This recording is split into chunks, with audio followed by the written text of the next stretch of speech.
Hello and welcome to the Emerald City Video Podcast. I'm Russ Burlingame, and with me today are the actual fucking team of the Emerald City Video Podcast. Daniel Fecto, David Nielsen, and Logan Bretschneider are all here. We're going to talk about Deadpool and the Punisher. Not the Thomas Jane Punisher. No, because that would be far too pleasurable for the audience. Not your daddy's Punisher.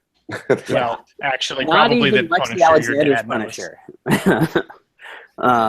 But no, we're going to talk about the Dolph Lundgren Punisher movie, which is one of those wonderful things that nobody should probably talk about. But we're gonna.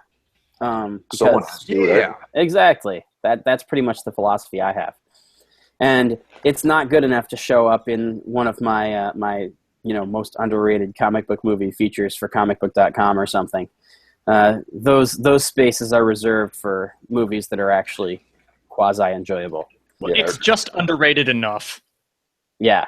I think I will say that this movie is rated just about properly. Sufficiently underrated, The Punisher. I don't know. I enjoyed it. Oh, Logan. I watched it this morning, if that counts. And it was fun. Here's my thing with this movie. I don't like it very much, but and usually we talk about the new movie first, but my sneak preview, I guess, because I've said this before, so anybody who's listened to the show probably has heard it. But there's a moment in The Punisher, in Dolph Lundgren's Punisher, where he is more didn't they call it Castle. that? They probably should have. Dolph Lundgren's Punisher. And it's great because Dolph is going to be on Arrow this season, and so it's just one more thing that Arrow can try to keep up with Daredevil on, is having Punisher come to town. Oh, for a moment you scared me half to death, and I was like, Dolph Lundgren was in Daredevil? No, he was the Punisher. But the Punisher was. Yeah.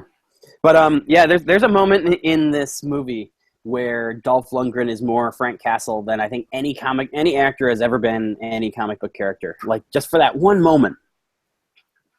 And sorry, the cat was trying to escape. So we'll get to that. Like the Punisher. Yeah. But yeah, we'll get to that in a little bit. The first one, actually, we'll probably have less to say about the first movie this time than usually. It's the other way. Usually it's like we yammer on for an hour and then we do like 20 minutes where we're desperate to go home talking about the second movie. What does everybody think of Deadpool? Who wants to go first? I think you just volunteered. Yeah. Yeah, there you go. Fine. This is going to be a long one then, because I could talk about Deadpool for hours. I love Deadpool with a deep and passionate burning intensity that threatens to consume the entire rest of my life like some raging California wildfire. Loved it in the theater. I loved watching it every single time I've watched it since then. I was an enormous fan of the comic, still am, and I really think it's one of the better comic book movies to come out in the last 10 years, if not ever. And I have no problem defending that opinion against anybody who disagrees with me, because they would clearly be wrong. That's the short version. I mean, I enjoyed the hell out of Daredevil. Oh, okay. So are we talking Ben Affleck Daredevil? We're talking Charlie Cox Daredevil here? I've only watched like an episode and a half of the Charlie Cox Daredevil, so. Really? Yeah. Well, you're not that much of a Marvel guy anyway. So. Yeah, and I was headspace-wise not in a place where, like, the Marvel Netflix shows, and I think this goes for not for Deadpool, but for the Punisher. In this conversation, Marvel Netflix shows kind of feel like there's a lot of, hey, look, we're rated R. Hey, look how edgy we are. Look how intense we are. All the time, and my headspace was not in a place where I was going to be able to enjoy that. And so I watched an episode and a half, and then I just bailed because I was like, if I watch 10 episodes of this, then I'm going to be that guy who bitches about the thing everybody loves, and that's just not cool. And bitches about wasting all of his time on something that he knew he wasn't going to enjoy when he was 1.5 episodes in. Be that guy. The world needs that guy. Be that guy that we need, Russ. You're not the critic we like. We're the critic we deserve. That's right. Well, here's the thing. That's what Drew Faraci is in the world for. So. Actually, I would be interested, and I know we're getting horrifically off topic, but I would actually be interested in even if you're not in the headspace to watch it, I would be interested in your take on the Daredevil, I guess TV show or the Netflix. And so I should give it a shot at some point soon. We have gone so far off course so soon. It's just a record. Well, I'd give it a solid thumbs up for what it's worth. But anyway, yeah, to get yeah. Which what are we even thumbs up at this point? Daredevil. The critic? Yeah. Oh, by the way, as long as we're off topic anyway, I should point out that sorry, go ahead. No, I should point out that we are recording on Batman Day, and I don't know why it's Batman Day. Did his parents die today? Is that what? I don't know. Anyway, but it's Batman Day, which is interesting because, as far as I know, the line. Pardon? Is it the line? Well, yeah. Punisher? As far as I know, the two movies we're about to talk about today are the only two Marvel movies that have ever referenced Batman, and both of them did. Because in The Punisher, when he was being tortured, there was the Batman line. Mm-hmm. And then in Daredevil, he references something about, it's kind of like Batman and Robin, except not sexual. And, well, I always thought Robin had a crush on Batman anyway.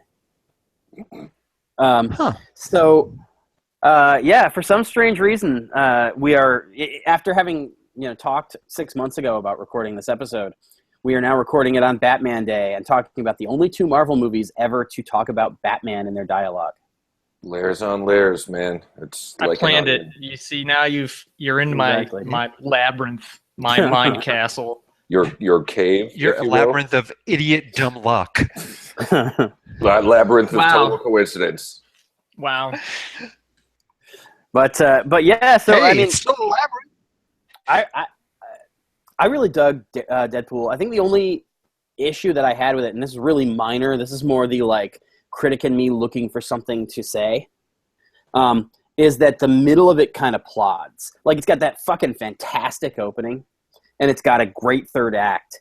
And in between there, you're kind of like, there's a movie happening. Well, there's stuff going on. It's an origin story. Mm-hmm. I mean, you have to imagine it can't be all high octane gripping plot. Now, I agree with you that some of the middle of it doesn't hold my attention as much as watching him snap his wrist in half by trying to punch Colossus in the face. But it's necessary. Sorry, go ahead. Especially upon repeated viewings, that middle part can drag. Yeah. Yeah, but we're still in an era where in my opinion anyway, which isn't that what this podcast is ultimately all about. I mean, not just me, you guys too. You're also here. No, it's all Thank Dave. you. We're still in an era where it's all Dave. Sometimes it sounds like that. We're still in an era where the huge part of the point of superhero movies is to draw new fans in, and it's gotten away from that a little bit over the years, which I'm very grateful of. Because if I have to listen to one more origin story that I'm so intimately familiar with already, and pay money to sit in a movie theater and do it, I'm just going to snap. My mind is going to break. So I'm glad that they're kind of like with the Christopher Nolan Batman ones. They got all the origin stuff out of the way and then got to tell the whole story on top of it. So that's kind of what again, immediately going off topic, but that's one of the things I really dug about Batman Superman is the fact that they stole David Fincher's idea for the Amazing Spider-Man opening, where it's we're just going to do this mini opera and the opening credits are going to be the origin and then it's fucking done. Yes. No, it's brilliant. Yeah. I wish more movies did that. I really do. Well, to be fair, I mean, most comic book reboots, you do still have to sit through that, reestablishment of, yep, his parents sure are dead. Yep, look at that Uncle Ben dying in the street for the fourth time. Wouldn't you know? Yeah, which was so funny. They might get away this time, but... How funny would it be to do, a film series, just a small theater or something like that, and do little mini marathons of... one night it's all the Fantastic Four movies, but treat them as if they're all in. It's already no fun, but continue. Yeah, I've lost you. I can tell already. Yes. But try and set it up in such a way that they're all actually part of somehow the same continuity. with like cuts, yeah. Yeah, like edit it. You'd have to like edit some mega mix together of like, how could these movies pop? Like, okay, for example, not to skip ahead, but how could all of the Punisher movies that have been made over the years, is what, 3? Yeah, there's 3 feature films, and then he was in Daredevil season 2. Sure, okay. Yeah. How could you figure out a way to retcon it so that that's all the same guy? I think with the Punisher, you wouldn't have to do much. It's actually not that hard for him, no. Like, Yeah. like it would be harder for Superman because they spend so much time on the origin story. That's more what I was thinking about. Yeah. The Punisher, but, or the Fantastic Four movies. Like, why do they keep going back into space? Stop it. But they don't go into be an space interesting in the new project. one. It's like an alternate dimension or something. Yeah, it'd probably get pretty hackneyed pretty quick, but it'd be fun to see someone try. And like with the Fantastic Four movies, go all the way back to Roger Corman. Like start from there and then get us to the most recent one. I've been talking with the cast of that movie recently because there's a documentary coming out called Doomed, which is about the backstory behind that movie and like the crazy backroom dealings that made it happen. Yeah, because I mean, isn't it a legend that the whole reason it got made was so they can keep the rights? Oh, it's not legend. That's the interesting thing about this documentary. Yeah, is that like you watch these people, and a lot of the actors who were involved, even the director, were never clued in that like this is being done to retain the rights. They all thought that this was legit, and like that is low. A lot of like he thinks it's legit. And like Can you believe after this guy?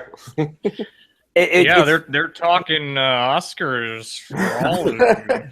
well, I mean, everybody knew that it was clearly like going to be a schlocky movie because it's Roger Corman and it was $2 million or whatever. But like, at no point did they ever think that they're not going to get a release. You know, in fact, there was a bunch of hype around the fact that Roger Corman had never had a theatrical release before.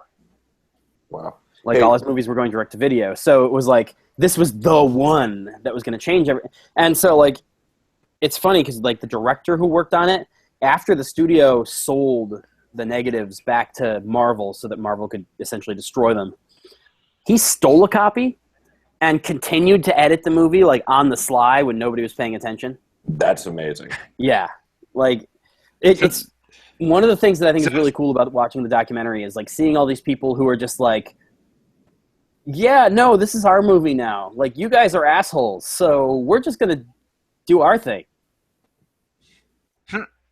So is the cut that's out there his actual cut because his is the only one that actually made it? I think so. Because the rest got destroyed? It's hard to say because, of course, it's not like anybody's ever going to own up to being the ones who leaked it. Oh, yeah. Right. Oh, yeah. So, Right. But, yeah, so... Anyway, it's interesting, you know, again, you mentioned that, and it's like, yeah, I just talked to Dr. Doom and The Thing, like, last week from that movie. Nice. We're not interested in your stuffed animals, Russ. Come on. Well, does anybody want to even try and steer this back towards Deadpool? Oh, sure. Well, I was just going to say... You guys didn't like to weigh in. Yeah, I mean, sentiment is exactly the same. I mean, Deadpool, I thought, was a brilliant movie from the opening credits to the end credits. I mean, how often in movie history can you say, oh no, this movie engaged me and I was on board from the get-go, right from the credits, and this is a movie where the credits are actually rolling before the movie gets going. They actually do a full credit reel before you get into the movie. And I think this movie is a perfect example of a labor of love for the actors, in particular Ryan Reynolds. Yes. I mean, it's well publicized about his fight to get this movie made, and it shows that he loves this character. He is having such a good time. Yes. Like, it's absolutely readily apparent. You guys might not remember this, but this was from a few years back, before there was even really any serious talk of this movie actually getting made.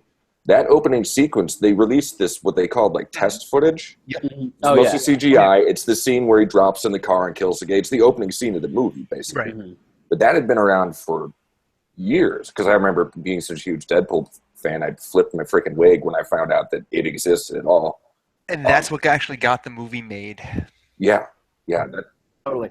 And what happened was that they, whoever leaked it the week of Comic-Con. And so it was like, it kind of got slipped into the Comic-Con news cycle, so to speak. And so all of a sudden it's like we're at Comic-Con and that stuff gets leaked. And all of a sudden I've got my boss like frantically calling me, and because I was talking to Simon Kinberg, who's an EP for Fox on all their Marvel movies. I was talking to him for Star Wars Rebels. And it was like immediately I'm starting to get these text messages that are like, hey, have you talked to Kinberg yet? You got to ask him about the Deadpool thing. Because it very much became like immediately it just went crazy viral. And they've made no secret about the fact that like whoever like illegally leaked that to the press essentially got the movie made. Yeah. Yeah, which does That's not how happen. viral marketing works, kids. Yeah. And what I really want them to do now... Air quotes illegally. Yeah, I'm sure the people behind that were like, that rotten bastard who leaked that movie that made us millions of dollars at just the right time. What a jerk. Just like a room If we full ever of old, find him, we're going to rope him up. old British businessmen with huge walrus mustaches just going, how dare they? I think what they need to do next is that the Blur, which is the animation studio that did that concept art, and also the animation studio working with David Fincher on The Goon, they just need to fucking release the Goon stuff. Oh, I would watch that. Oh, God, yeah. When they made when they did that Kickstarter to kickstart the animatics so that they could like get one step closer to actually finding somebody to fund the fucking movie, it's like you're just literally throwing your money into the void because there's no fucking way that's gonna help. But I did it anyway because I'm like that would be such a fucking brilliant, you know. It's like throwing a penny at a fountain, you know. Yeah, exactly. Make a wish. But, that's a different thing. That is, there's a whole foundation about that is definitely not what you just described. What? As far as you know. Oh, God. Well, there's our script. I'll get started right now. Hold on. But, yeah, I mean... It is. Say again, Logan? Oh, I was going to say, Deadpool, I mean, it's an interesting animal because, I mean, obviously, the movie sold like gangbusters. It's a fun movie. Very positive reviews, but it is a lesser known character. It's a character that but does it have cross appeal? Especially since the last iteration of him, that movie was terrible. The Wolverine Origins. Yeah, Wolverine Origins. Yeah. Yeah, was terrible. Kind of highlights, something like I think Deadpool is one of probably the greatest comic book movies ever made in terms of its like fidelity to the character and the tone of the comics, and I think we'd all kind of agree on that. And it there's like an interesting split in like its theatrical and critical reception versus movies. I think the next closest movie I could compare it to would be one of like Christopher Nolan's Batman movies in terms of like how accurately I think it nails the tone and the feel of like some of those like best Batman comics. When that was kind of removed from its just presentation as just a comic book movie and sort of got like critical acclaim for doing more than that. And you have to attribute a lot of that to the director, but and I think the Deadpool has going for it the advantage that, unlike say Nolan's Batman movies, which had to satisfy movie fans and fans of a character that's literally been around for near a century almost by now, and it's gone through so many different iterations and so many different shifts in tone and just you name it. Batman has been everything by this point, whereas Deadpool really only has going back to the early 90s when he came out. Yeah, he basically has two iterations. He has the Rob Liefeld version where he's just a Deathstroke knockoff. Yeah. And then he has the Joe Kelly version where he's basically exactly what you see in the movie. Yeah. Well, and Russ, you'll know more than anybody else. The movie, did it follow any type of comic storyline at all? Was it kind of an original story? Or Dave, actually, you would know too. No, it was an original story. There were elements in the movie that had been in the comics before. Like the scene actually with the pizza guy is almost line for line straight out of the comics, all the way up to and including his pizza toppings. Oh, cool. I didn't know that. The big difference is in the comics, he killed the dude because they, at this point it was like Deadpool 36 or something, and they weren't trying to establish him as the badass with a heart of gold. Well, they, people who were reading Deadpool 36 were on board for Deadpool as who he was, and so he could just kill the dude. Yeah, and I think the comic over the years has dabbled in the, well, this is an understatement, but has dabbled in the extreme kind of stuff that even for a movie like Deadpool, there's only so much you can get away with filming and showing people. That character has done some legitimately horrible, and also just hard to film things. You know what that gives us a segue into? Uh-oh. I was going to say, does Deadpool have maybe the highest body count of any comic book movie yet? And I think the answer is no. There might be another movie with an even higher body count. Well, if you're talking about Man of Steel, this is Bridget Jones's Diary. Yeah, what did you think I was talking about?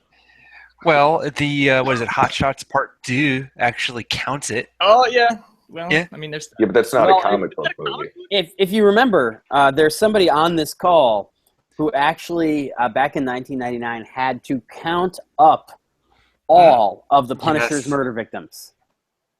Yes. This is a thing that I did for my job when I was interning at Wizard Magazine. I had to make a wanted poster for the Punisher. Yeah, because Logan was my roommate at the time, and I probably came home being like, he killed 37 people in that one panel. What the fuck? Oh, God. No, yep.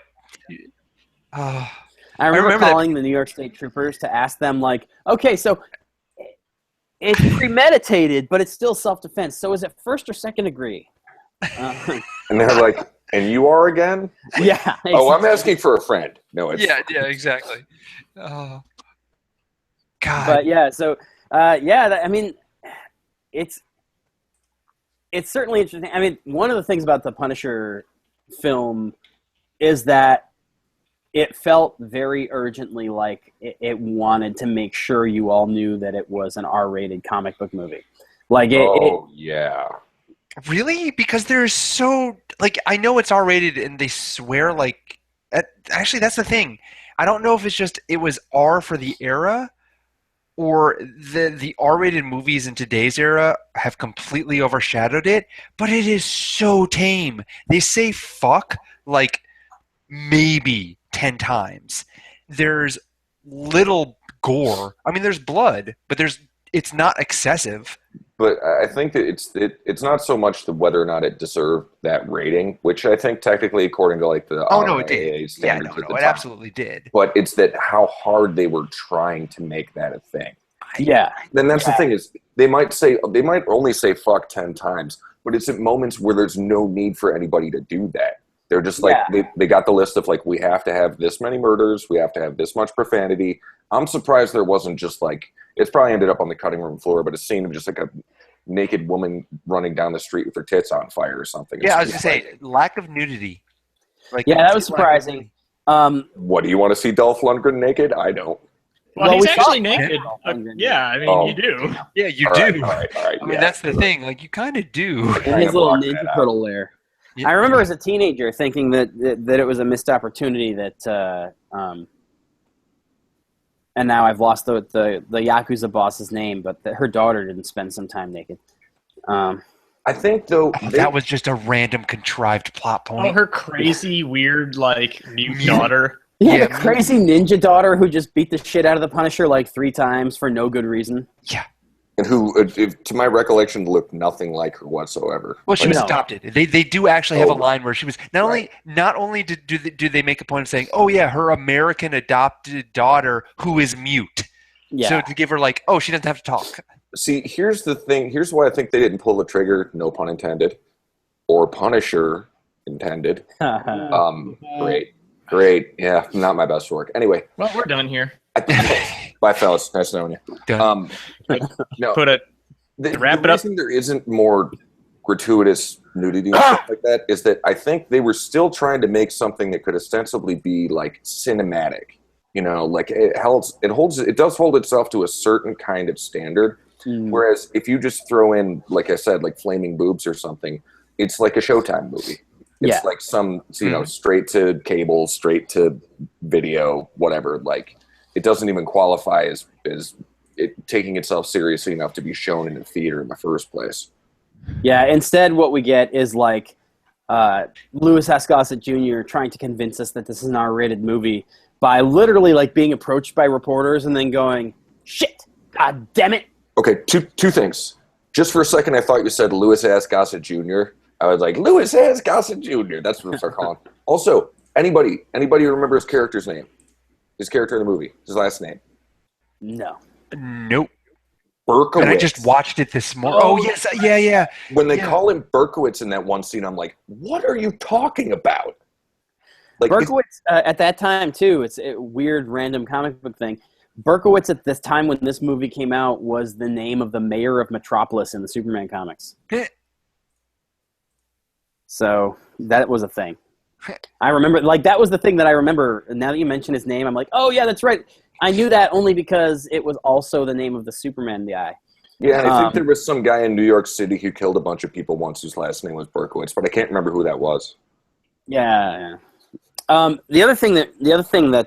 only character besides Castle whose name I actually remember is Samantha, the other cop. Oh, and that's because like 3 different times in the movie they had little bits of dialogue where people were like, "You're Sam?"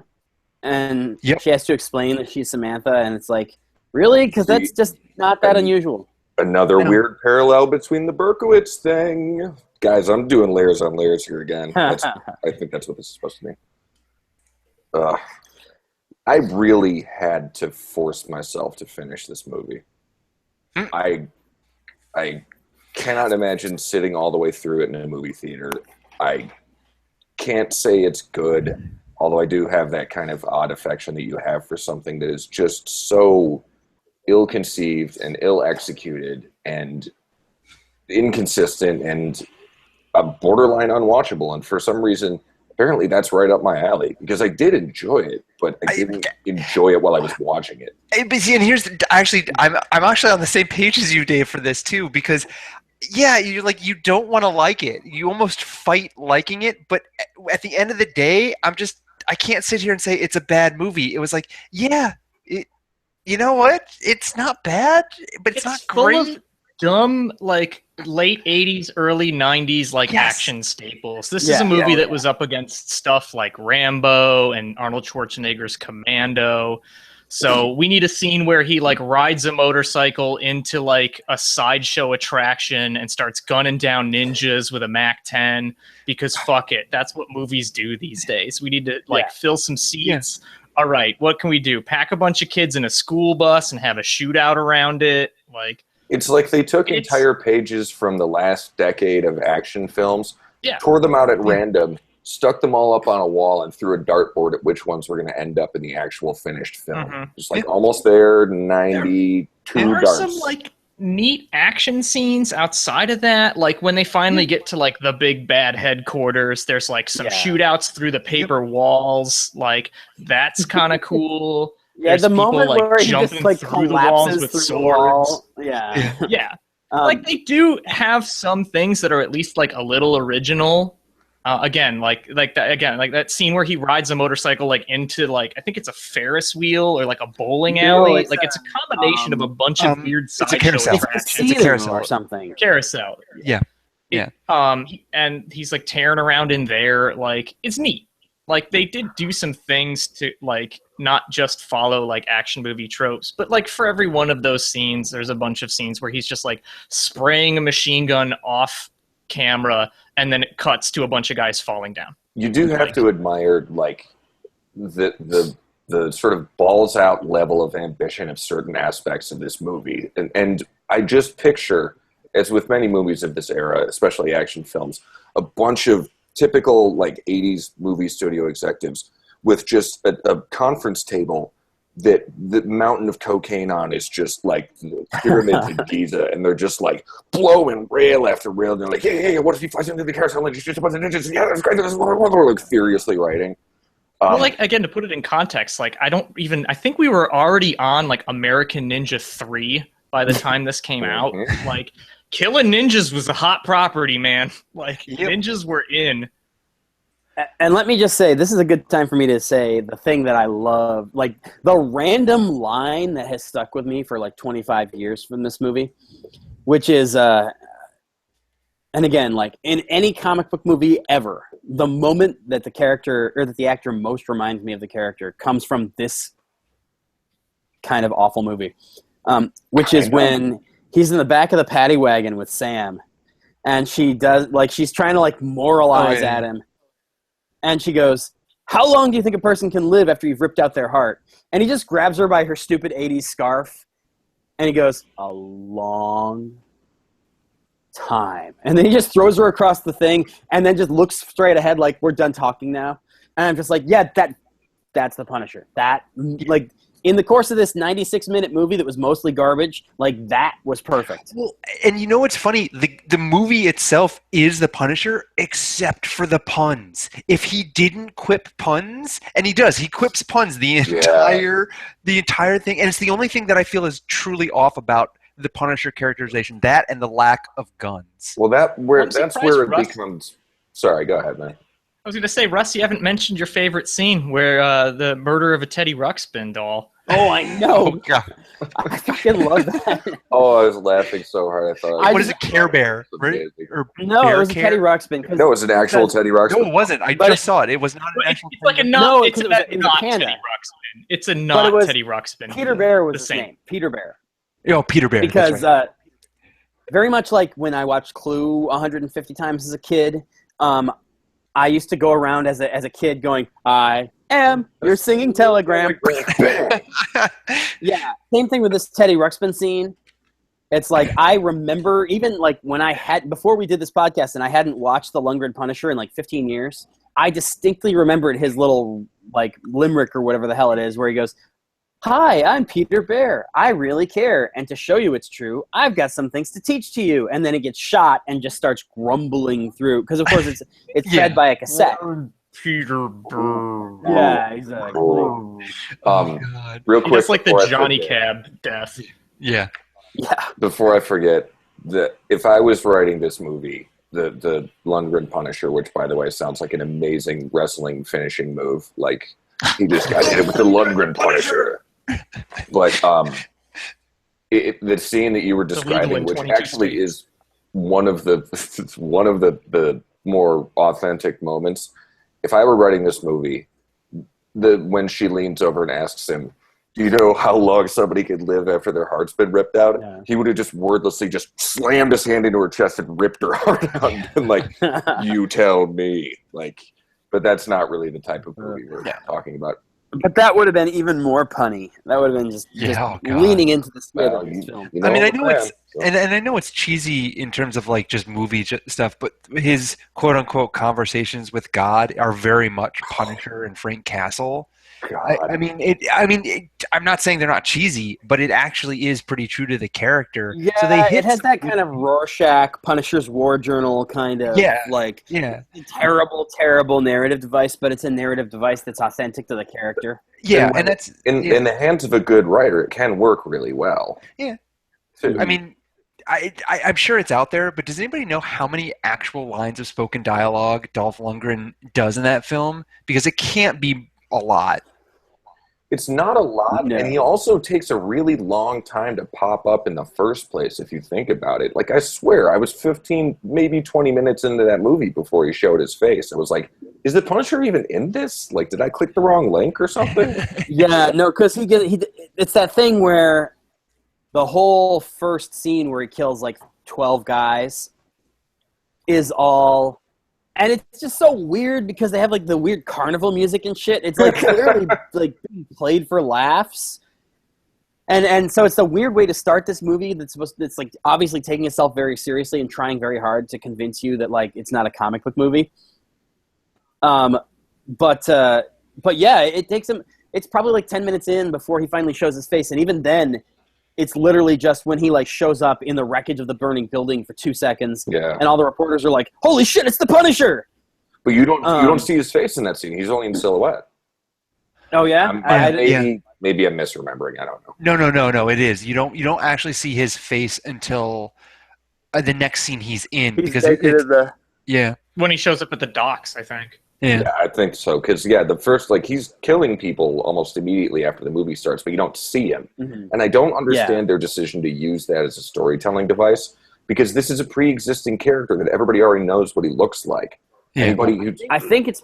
Go ahead. I think it's because at this point, everybody, and again, timeline-wise, I think that Batman had been made but not released when this movie was being made. Batman. But timeline-wise, I'm pretty. Was 89. 91, right? Batman was 91, the first one. No, Batman was 89. Yeah. Because so was.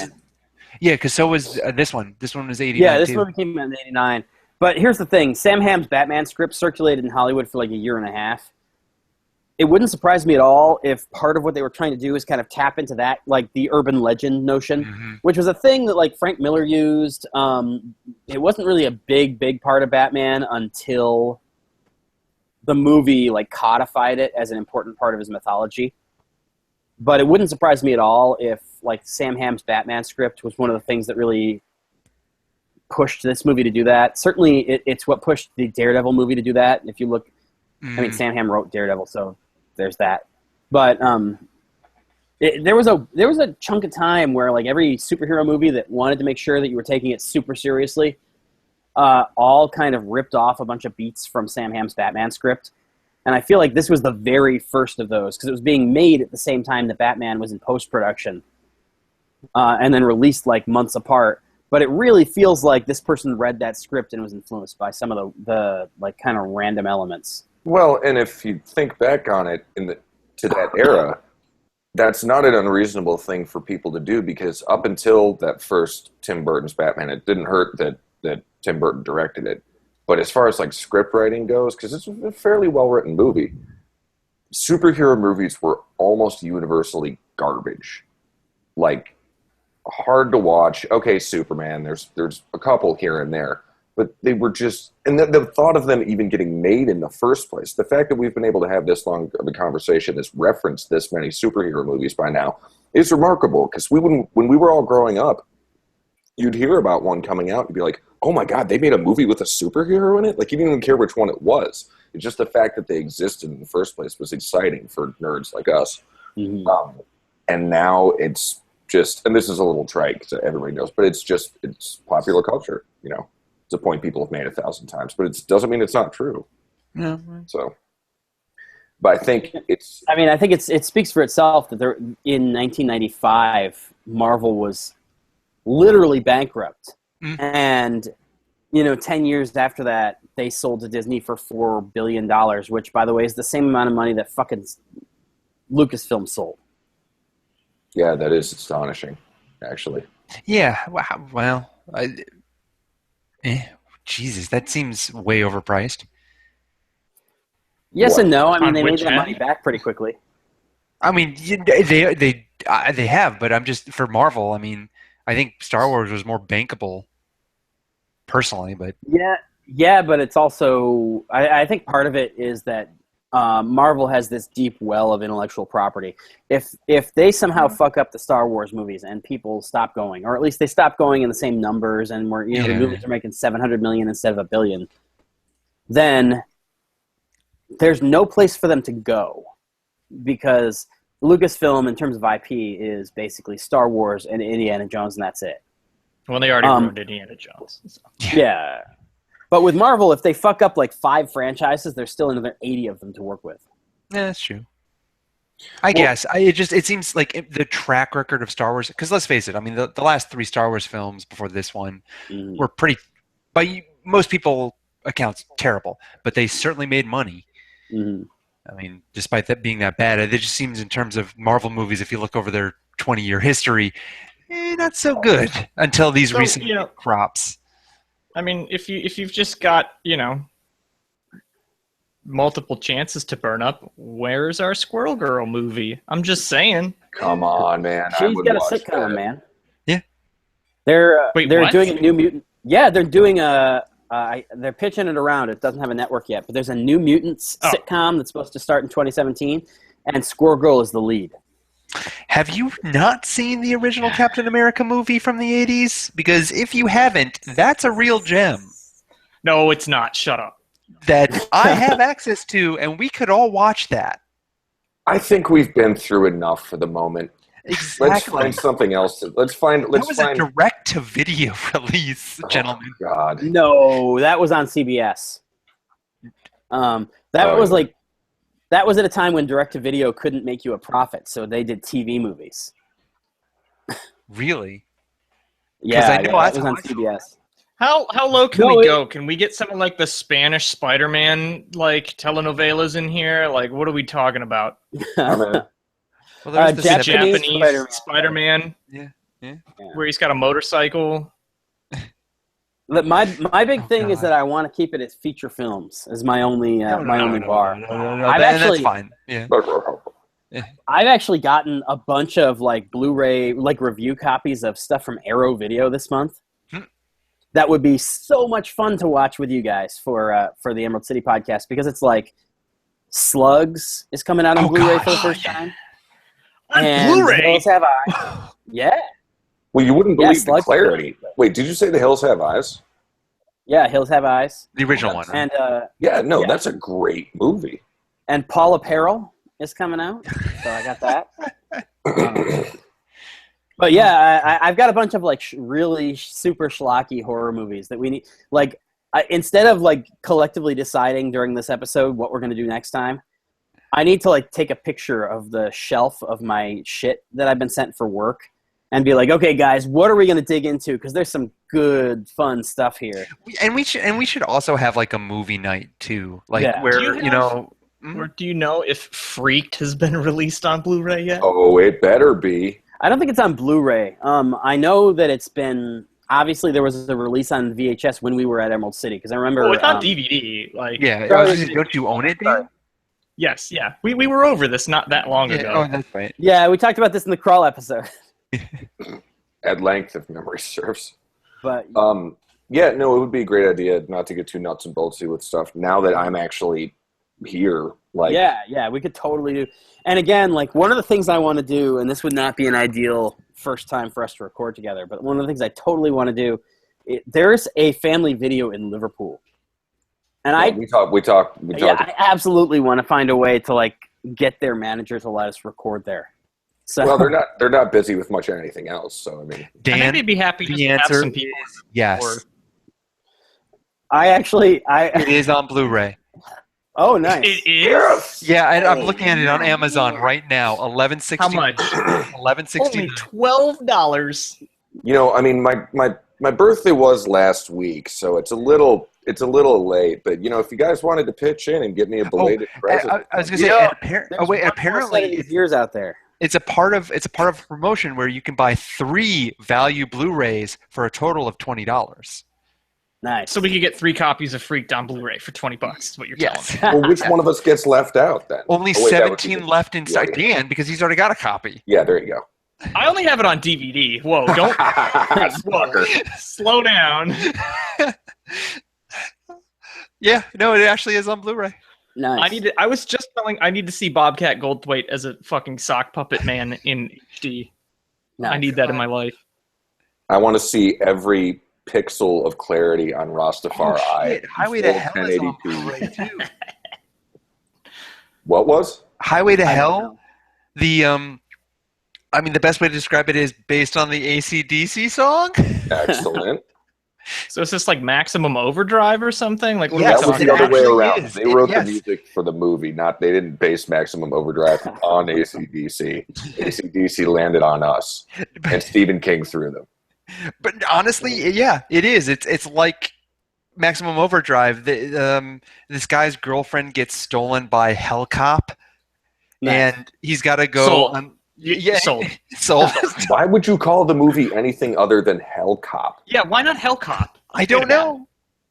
You know, here's the other thing. You know what? Probably they would get sued by Guess who's the devil? Who? Liam Neeson. Oh my fucking god! We gotta watch this. Liam Neeson's. Yeah. Yeah, I would watch that. I'd watch anything. What's no? There's like Psycho Cop, or what the hell is that movie? Yeah, Psycho Cop. Cop. There sounds a lot like Psycho two or Cop. three of them. Psycho Cop is being rebooted right now, by the way. Oh, Jesus. Or Maniac Cop. Sorry, Maniac. That's what it Yeah, is. Maniac Cop. That's it. what I was trying to Yes. BT Dubs. One thing that needs to Ooh. exist in your world. I know. I literally am being BT awful. Dubs. One thing that needs to exist in your world. There's a film called The Indian Runner. Oh, Which- yeah. Yeah, Doesn't wait, Viggo Mortensen in that? Viggo No, Mortensen and Anthony Hopkins.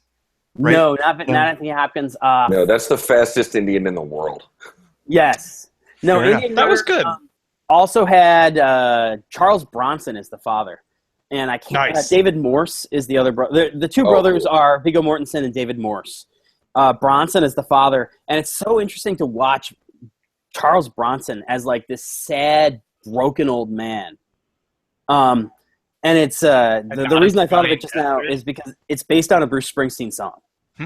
Like, it's literally a feature-length film based on a 2-minute and 20-second song from the Nebraska album.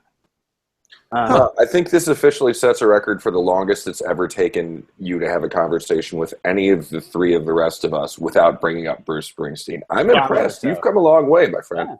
Yeah. But yeah, in terms of we should do at some point an episode where we do your Hell Cop movie and The Indian Runner, because that would be a lot of fun to look at things based on songs for some reason.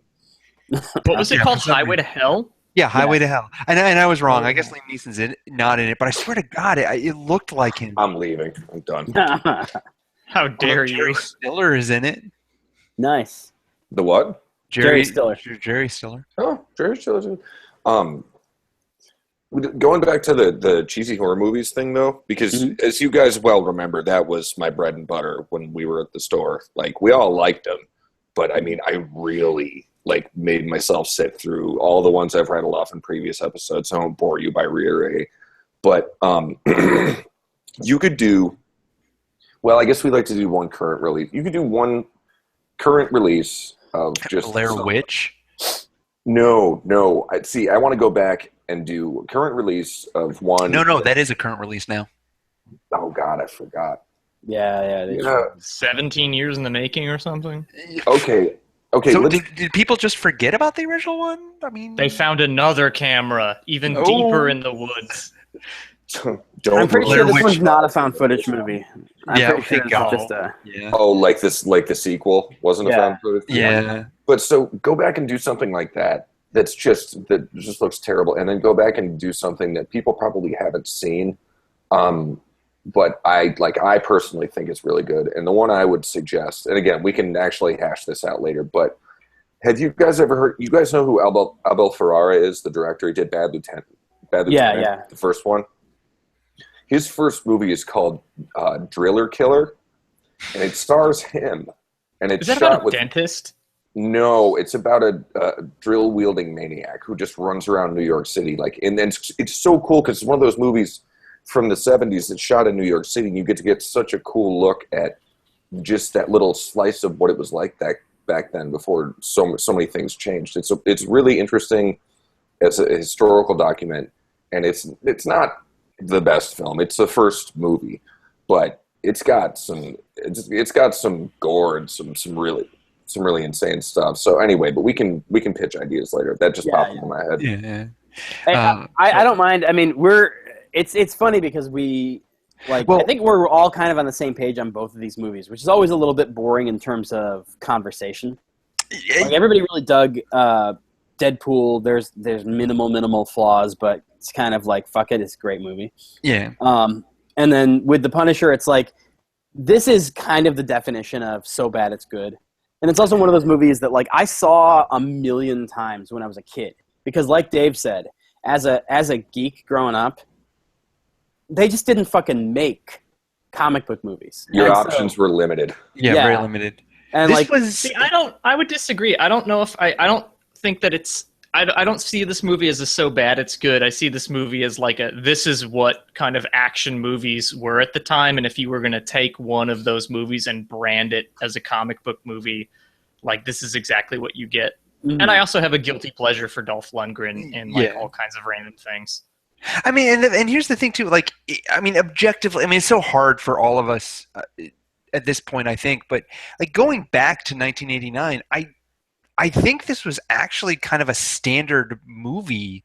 Like, I mean, yeah, we can pick it apart and say, oh, it's terrible, this, that, and the other thing. But at the end of the day, it is just an action movie that follows that script. I think the only reason it wasn't like huge runaway success, like I think some of the other action films were, is it wasn't true enough to the character to get the comic fans.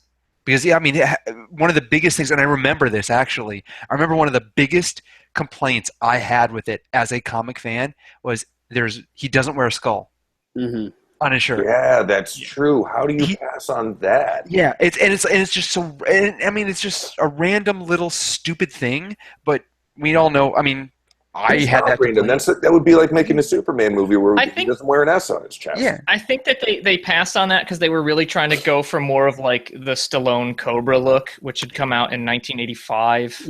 And like I kept saying about like American Ninja was 1986. Like otherwise, it's why have hard, random ninjas?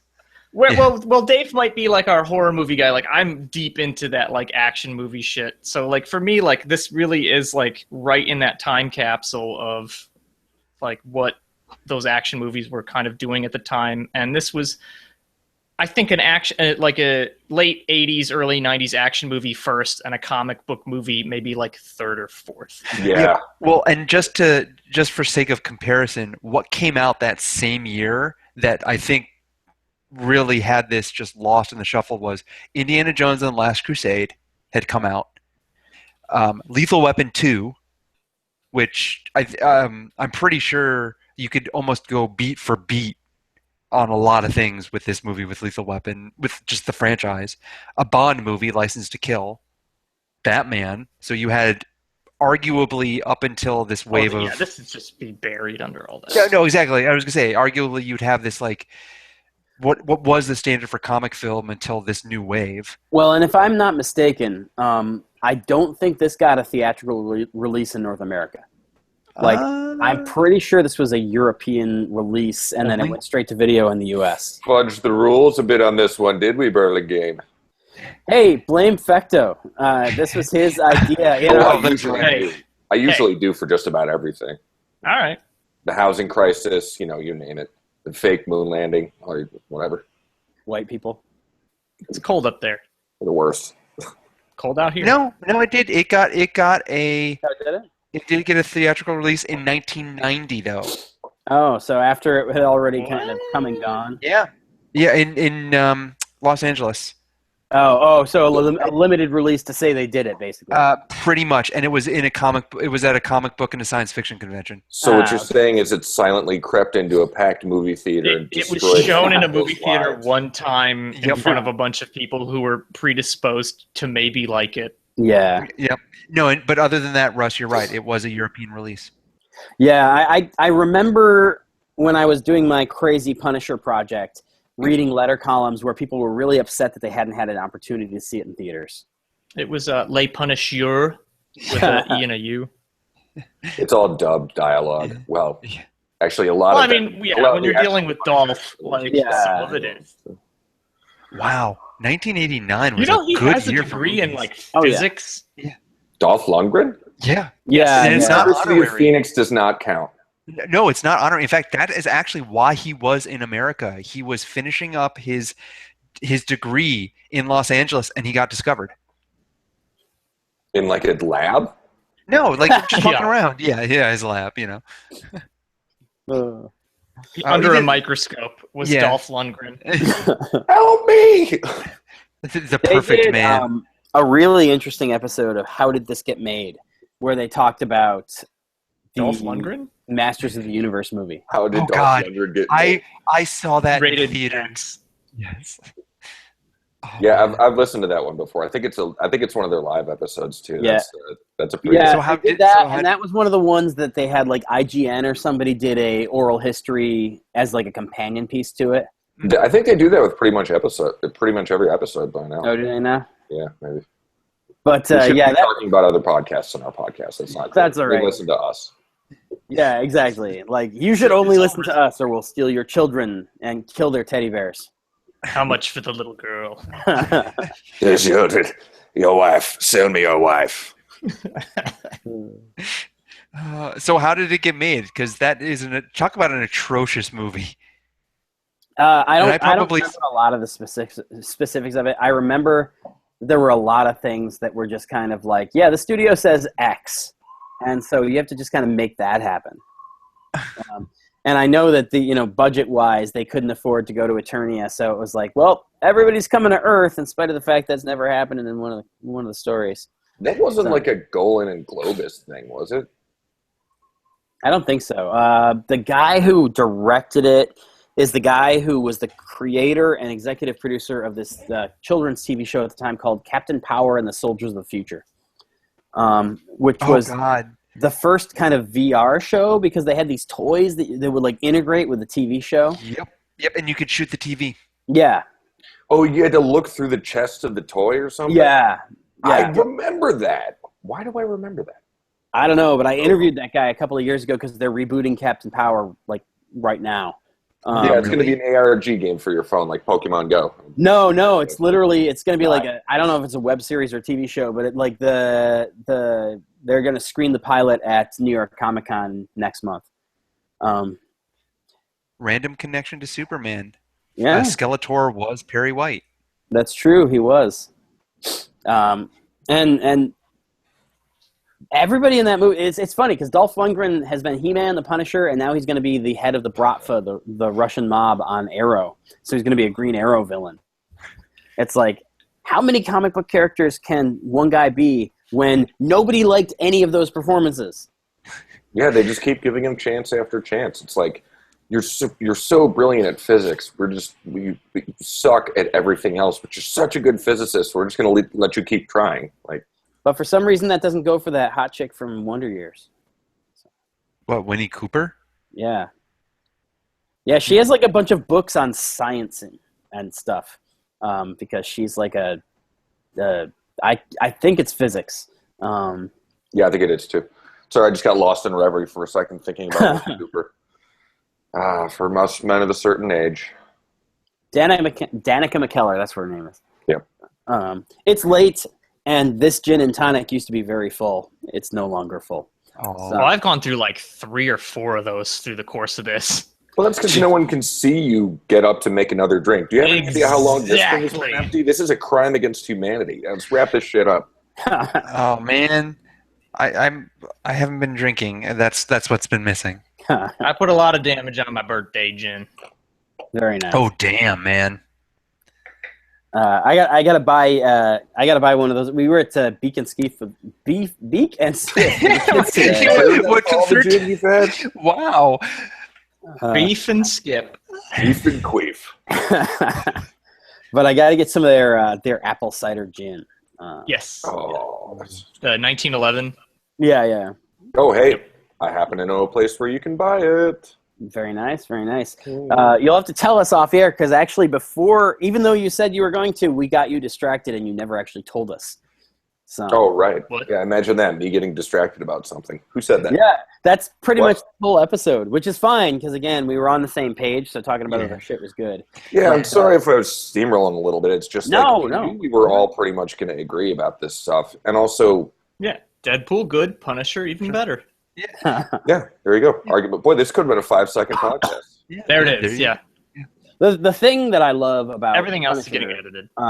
Is the fact that, and this is kind of part of I think why Dan wanted to do this originally, is the fact that there was this weird media narrative about like, hey, look, there's an R-rated comic book movie now, and it was like, do we just forget about the Punisher, 3 Blade movies, 2 Sin City movies, Kick-Ass, Ghost World, and like 15 other fucking things? Monkey Bone. Like we're just gonna pretend like no, can we go back to forgetting about Monkey Bone? Fuck you. I'm just trying to picture an R-rated Monkey Bone. That sounds. I saw it in the theater. Wasn't it? God damn. You're just bitter. You wasted money on it. Okay, guys. Here's a fun question. What is the worst film you've ever seen in the theaters? He-Man. I mean, that's definitely got to be up there. I saw Kazam with fucking Shaq as the genie in theaters. I could parallel that. I saw Steel. Steel. Yeah, I knew that was coming. But here's the thing, though. Are we actually saying when we went to go see them, did we walk out saying, God damn, that was a bad movie? Or are we just saying, okay, yeah, I saw that movie that turned out to be bad? Because I'm saying in hindsight for entertainment.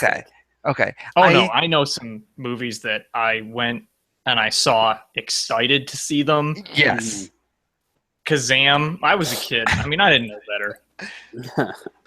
I saw the Phantom in theaters. Wow. That was fucking awful. And the Newton Boys, or whatever that was. Oh, did you bring cap guns to that? Yeah, we brought a bunch of cap guns into the theater with us. And every time there was a shootout in the movie, we stood up in our seats and just started firing cap guns into the air. But imagine how well that would go over if you tried to do that now. Oh, God. How could you not like the Newton Boys, though, man? We saw that, and like, we went with the intention of, like, just being annoying, and there was no one to annoy in the whole theater. There was a man reading a newspaper. I've never seen that before or since. But he was in a dark theater with a newspaper open. So I can only hope he was masturbating or something. I mean, get your money's worth. Masturbating over the news. Yeah. Into it. But the worst movie I ever saw in theater, and it's only, I actually don't hate it as much as people kind of did at the time and have come to over the years. But I had just watched it on the heels of watching a movie that I actually enjoyed quite a great deal. I was still living in Syracuse, and I was I don't know, however old I would have been when these movies came out, but I was like bored. I think it was over the winter or something. And I was like, I want to get out of the house. I don't have anything to do. Movies were still relatively cheap back then. So it's like, I saw the trailer for Waking Ned Divine, which if you guys haven't seen it, or if anybody watching hasn't seen it, it's a very charming, heartwarming Irish comedy about a guy who dies and the village pretends he's not dead so they can collect his lottery winnings. It's fun. And I remember enjoying it a great deal at the time. But it ended, and I was like, I don't want to go home yet. I have nothing to do. It's freezing outside. I'm going to theater hop. So I theater hopped from Waking Ned Divine to Patch Adams. And I liked Patch Adams.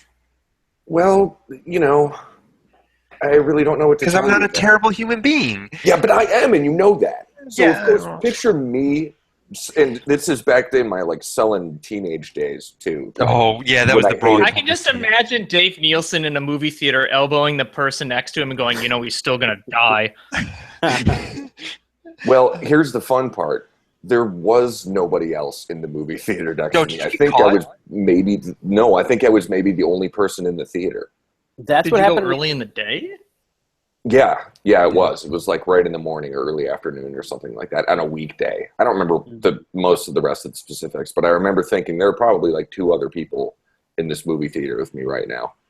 And I didn't take advantage of that fact for a bunch of hilarious pranks and jokes and whatnot like you did, Dan. But, you know, it still amused me. And I probably wouldn't have hated it as much if I just ended up seeing it on its own. But the fact that I just walked out of the theater after having seen a movie that I found genuinely uplifting and heartwarming and funny, walking into a movie that tries with every single frame of the film to be uplifting and heartwarming and funny, but is really about a bunch of dying children.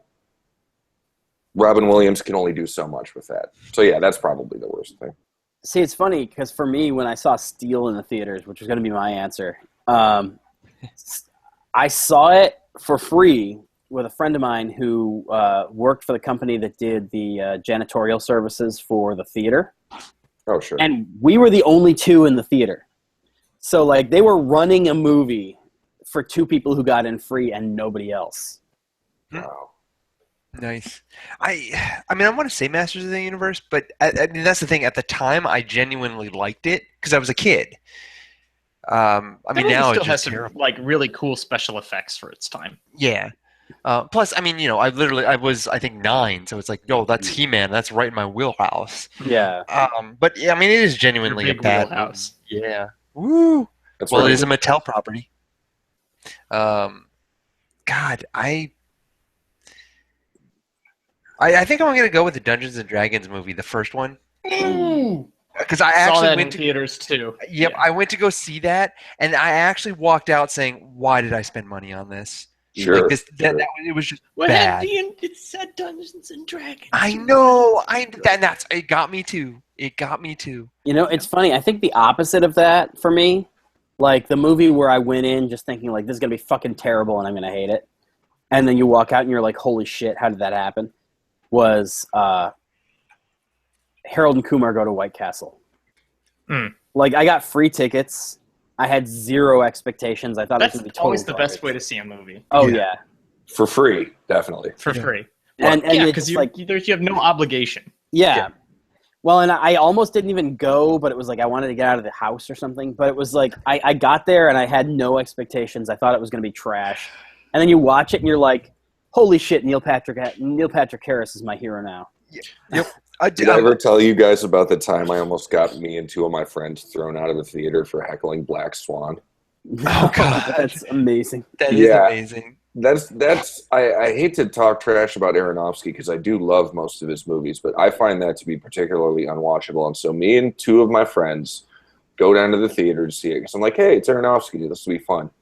And we were pretty drunk. There may have been some pre-gaming and then some smuggling of alcohol into the theater and then a lot more consumption of said smuggled alcohol. And I would just You got to go hard on those Aronofsky films. I found myself getting progressively That's the more best and way. more irritated with the whole entire movie in every aspect and regard that about 3/4 of the way in, I couldn't help it. I screamed at the top of my lungs, I don't give a fuck about ballerinas. And both of my friends were like, dude, if you say another word, we are leaving this fucking theater right goddamn now. And I managed to shut up for the rest of the film, which is remarkable when you know me. Oh, God. Russ, about your I have comment. a whole. Mhm. Oh, go ahead, Logan. No. Well, actually, Dan, you might have been here for this one because Russ, about your comment about like zero expectations. We, as an Emerald City group, got to go see Darkness Falls for free, the Tooth Fairy horror movie, and I wasn't there for that one. Oh, you weren't. Oh, No. I just remember like having one of the best times ever, and it is a crappy movie, but it was just hilarious. The whole concept of the movie is hilarious, and the special effects are terrible. And we just sat there the entire time heckling the movie, but everybody else in the theater was doing the same thing, so it was hilarious. All right, I got to tell you something that you're going to be amused by. I am personal friends with the guy who wrote that film. Nice. Joe Well, Harris. Joe You mean Harris, that currently modern- writer of the X-Men comics or You mean that X-Files. modern cinematic masterpiece that we're Yeah. talking about right now because it's your friend? Tell him. Good job on that one, Dan. You were saying about yours. Well, I'm just a font of I think movie theaters are supposed to be a shared experience. I think they're a place where you go to watch movies in a group with anonymous people. I'm not of the mind that like people should go to a movie theater and be quiet and sit in their seat and be respectful. I have so many stories about being an asshole in theaters or like other assholes that I was with or have witnessed just be shitters in theaters. And I love that. Like I thrive on that. Like, I mean, like you said, like you know my story about the Newton boys with the cap guns and stuff, but there's just like so many movies I've been to where like expertly ruined by like heckling professionals. Logan, my favorite theater experience ever still was going to see Traffic with my friends. And very like one of the, but hear me out. One of the first things that happens in the movie is they're like unloading cocaine from a truck in Mexico. And they're pulling these like wooden crates out of the back of a truck that have like hempen rope handles and laying them out on the ground. And the camera pans over as this guy picks up a box and lays it on the ground. And the camera sort of pans out a little bit to show that there's this stenciled scorpion tail on the crate to like show like the brand of Coke or something. And one of my dickhole friends just screams, "There are scorpions in there!"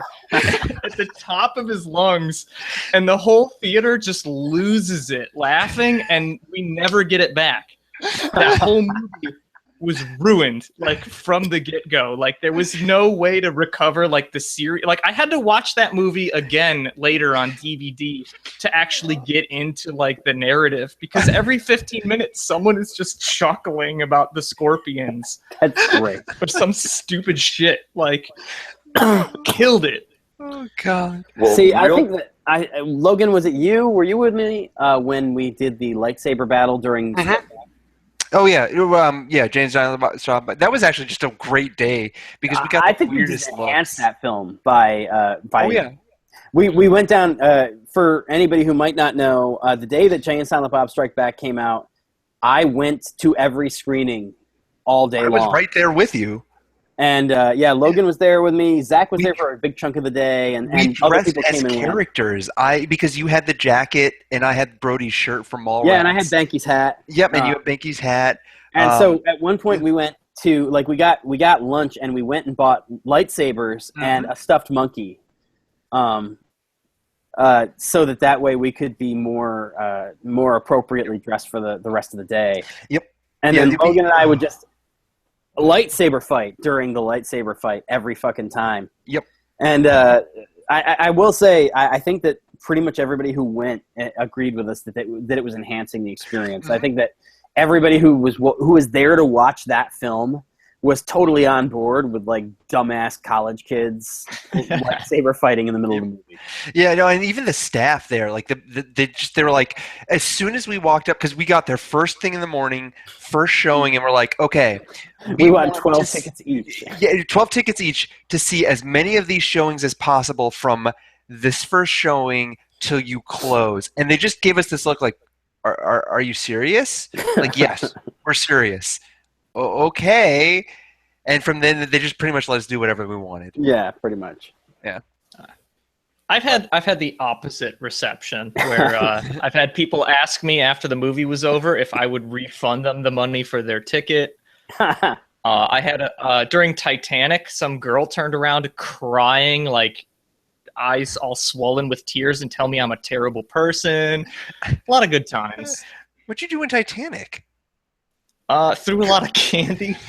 That's good. That's one of the classics. The classics never get old. Scream, that water's cold. Stuff like that. Oh God. Well, I know I've told you guys the story, so I'll keep it brief. But if need I remind you all of the time my friend Jay went to see Judge Dredd, and there were about 15 people in the theater, and there's one scene in the movie where it's an extreme close up on like Stallone's big like malformed head, because they chose to make him even uglier for that movie, just like grimacing, going like, yeah, like that. And it's the whole screen is this movie, and this big fat dude, this big fat black guy. I only bring that up because it's relevant to the story. This big fat black guy sitting about 2 rows behind my friend Jay, and he just, when they cut to that scene, it's an extreme close up on Stallone looking even uglier as Judge Dredd. The guy just yells, "What the fuck wrong with that nigga head?" The entire theater just exploded. So the whole film turned into just like audience participation and heckling the movie. I actually just saw it a little while ago. I think the most fun I've ever had at a theater, I went when I was 18. I went to see Bulworth with my friend Eric Watson, and we went and saw it at Shopping Town. And so it was like full of just guilty white middle-aged liberals. And Eric was the only black guy in the theater. And because of the fact that the movie is so full of racial humor, it was like the two of us just laughing our balls off at this movie, and then everybody in the theater waiting to make sure that Eric liked the jokes and that it was okay to laugh. Great. Oh, that's awesome. At some point, we like caught on to what was going on, and just like their total like insecurity and unwillingness to sit there and be in the moment with the movie because they were so worried that the black kid would think they weren't cool enough or something, like totally made it even better for us. When I went to go see Snakes on a Plane, I had a plan that I was going to buy up a bunch of rubber snakes to just throw in the theater. That's a. But when I got to the dollar store that had the snakes, they were sold out. I was like, this is fucking tragic. This is a tragedy. How the hell does this happen on this day of all days? It No happens fucking because snakes. you were not the first person to have that highly original idea. I assure you. I I'm guess. sure you were probably like like. the 15th, snotty teenager or whatever to come through that day and just like buy. Well, every that's snake what that happened wasn't because I got to down. the theater angry that I don't have any snakes to hurl, and the movie starts, and now someone is throwing fistfuls of rubber snakes around the movie theater, and I'm in fucking heaven. This is exactly what I wanted. Did anybody freak out? That's a movie that. No, everyone loved it. Everyone was screaming, "Get that motherfucking snake!" Like it's just the That's best a movie theater that I've ever been in. Rocky Horror. Everyone just screaming and yelling about snakes. No. I'm sure I've mentioned this to at least two of you, but I want to do an episode one of these days of asylum movies. You know the guys who do like Transmorphers? Oh yeah. Oh. Yes. Oh yeah. Yeah. They just Yeah. came out Birdemic. with well, not just a month ago when when Suicide Squad was still a thing. They came out with Sinister Squad, which is Suicide Squad, but with villains from Grimm Brothers fairy tales. Public domain, everything. That's awesome. Yeah, yeah. And I saw that when I was at Family Video because I go to video stores. How often do you guys go there when we're not talking? Almost never. I've Are never you guys set- getting residuals or something? Like, what is Yeah. this? I've Family never set Video foot in the all the place. time. I have yet to go, and I'm the one that wanted to think about getting a job there. They're hiring at the. I know the they're place hiring. Yeah. Never we've over literally this. only It's like been a to fucking video Dorian store Gray once. thing. No, I've been there once since Emerald City. Like I've been in a video store once since Emerald City closed. But when I was there, I made sure to have the full experience of buying some boxed candy and a previewed movie and signing up for a membership card. I was just gonna say, did you harass the Some incredibly employees? stale Sour Patch Kids and copy of Shrek 3. Wait, they No, make I bought. fresh Sour Patch Kids? Say again? What? They make fresh Sour Patch Kids? No, I think they come stale. Yeah. But no, They're I from bought, Canada. Product of Canada. What is the name of Michael Moore's new movie? Stale Sour Patch Kids. Yes. It's an Yeah. harrowing We're gonna go with documentary that. film. We're going to go with that because I can't remember what it's called. But yeah, I bought Michael Moore's new movie. And I almost bought Batman v Superman just because it was a new release and they were already selling it. Oh wow. But they have a weird, like, they seem to have this business model that basically revolves around undercutting the price on Vudu. So, like, the week after things are a new release, you can already buy it for $12.95. Wait, undercutting the price on Hulu or undercutting the price on Vudu? Vudu, which is where you can actually purchase things, because Vudu is a rent subscription service. Or Also, whatever. an excellent way to reanimate your dead pets and relics. Yeah, I was like, okay, so now I'm getting why this business model has thrived. There's a back room where a dude saws a head off a chicken, and you get to talk to Grandmam for a minute. Dibs. I already ran the back room in Emerald City. I'm running this back room too. There you go. Dibs on the chicken cleaving. Done. So all I gotta do is get hired, and then offer all three of you jobs. That's Chicken exactly rice. it. At least one of the stores around here is actually hiring a store manager right now. So that That would actually be freaky. We infiltrate the top and Yes. then Yeah. eat the bottom out. we would have to. No. Man, no more talk of your dating life, all right? No. All right. Story of my we life. We would have to actually film every moment of it. We'd have to make a movie out of the idea that a bunch of program of the four Yeah, of us exactly. just taking over a family video. oh man. I think there are laws And now I against wanna do this. it. Like what? We turn it I don't know. Probably. I feel like this is wrong on a federal level. Well, Isn't this a conspiracy or racketeering or something? it's chicken butchering, if nothing else. I mean, yeah, when somebody's in the back just killing chickens. No, but and as long as we do it in a sanitary condition, like we make Oh, it I bottom was is planning getting on eaten doing out. It's No, bad. I was not planning on Bad. being sanitary about it at all. Look, we don't have to actually be sanitary. We just have to tell people we're going to be Yeah, sanitary. I rented a movie from you guys, and I got fucking salmonella. I don't even know how this works. Like, why did you put the movie in your mouth? I was going to say, I'm so sorry. You were supposed to get chicken feathers, not salmonella. Did you know that Eleanor Roosevelt gave Lou Gehrig the clap? Yes. If all three of us don't know that by now, you have not done your duty. No. I was Like talking. she did hers. Hey. Ooh. It's not. I was talking the More other day with gin, Zach about the fact please. that, like, when we were in high school, I was doing that whole Lenny Bruce routine out in the hallway after school one day, and I just remember Mrs. Johnson, who ran detention, coming out and screaming at me, "My class does not care about the sex life of Eleanor Roosevelt." And because she could not have been more wrong in that moment. That's right. Pretty much. She should have. Oh, God, that's hilarious. Oh, man. Do you guys remember? What level of U.S. history is that? Yeah. Whatever it is, I slept through it. No, you dropped out before then. So did Lou What- Gehrig. Yes. Do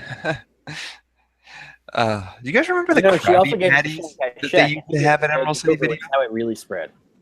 Yes. Say what? I said she Everybody- also. I gave do a remember check. we had the little gummy hamburgers. Yes. Oh God, Yeah. those things are Those things horrible. that was disgusting. Yeah. Yeah. Absolutely. Probably, literally the worst candy in the world. I wouldn't even call that candy.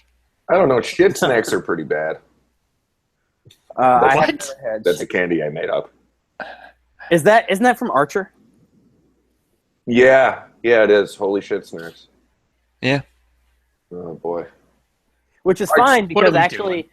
I found out today that the episode there's a Legends of Tomorrow is going to have Jonah Hex on it again this season. And Oh, the that's cool. episode of the show that has Jonah Hex on it is called Outlaw Country. Just like in the Archer, like Yeah. the whole storyline. Yeah. Yeah. That's cute. That is definitely cute. All right, I think we should probably wrap up. Not because I'm not enjoying our total rants, but because my computer is at 4% and I'm the one recording. Fair enough. A good as reason as any. Well, I'm at 2% because I'm made of milk. Woo! What? Yeah. Well, let's get this shit over with. Yeah, I was All gonna say right. it's probably a good idea anyway. I gotta wake up. Everybody, early. thank you so much for listening to the Emerald City Video Podcast. We talked about 2 films for a minute and then a whole lot of other stuff. I have a feeling that we're going to enjoy this episode more than anybody else. Yes. Yeah. Like normal. Assuredly. Isn't We're that going to try to come back in a month and do a real schedule again. We're going to get together at some point this week and try to figure out what movies to watch. And then, guys, we should absolutely just come over here some night. Pretty much any night after 8, I can make it happen. Yeah, or I was gonna say on a weekend we could always do it at my house too. So, but yeah. So thank you, whoever's listening to this show, and dear God, why? God bless. Yeah, why? God, bless give you. us your feedback. Bless your and have it little planned in a soul. disaster. Yeah, You made it Actually, this far. Feedback. That's a good point, Dave. I actually meant to do this.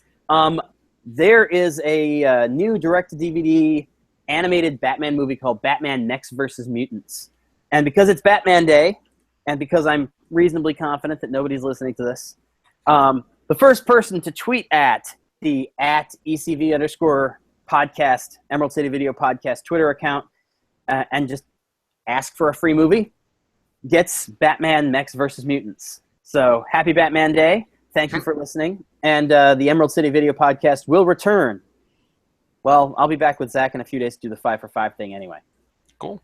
So thank you Truly, all though, thank you. for joining me and for talking about these 2 bloody R-rated comic book movies that are Skillfully selected by a skillfully genius selected. connoisseur of film. Actually, whose Exactly. turn is it this time? Hey, I see I that think- slow jerk. You put that away, young man. We kind Don't of make did away him with touch. turns because of the fact that we were having so many problems with everybody actually being there for things.